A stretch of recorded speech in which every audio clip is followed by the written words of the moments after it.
This is episode 152 of Pausing on the Prophets. Today we are looking at Isaiah 25, verses 9 through 12. And Isaiah writes, "And it will be said in that day, Behold, this is our God for whom we have waited, that he might save us.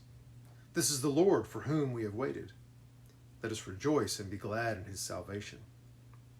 For the hand of the Lord will rest on this mountain, and Moab will be trodden down in his place, as straw is trodden down in the water of a manure pile.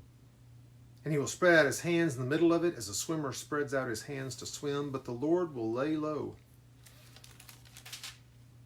his pride together with the trickery of his hands. The unassailable fortifications of your walls will bring down, lay low and cast to the ground, even to the dust." The God who brings a day with no more tears is also the God who will lay low the enemies of God's people. Notice the attitude of God's people here. This is the Lord for whom we have waited. Yes, God will set all things right.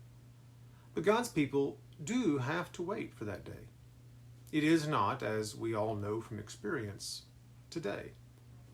Our timing is not God's timing, and God's people have always been a people who waited. Abraham waited for a son.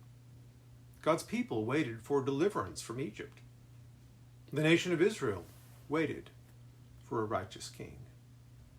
Many never saw God's deliverance in their lifetime, and yet we are encouraged here to rejoice and be glad in God's salvation.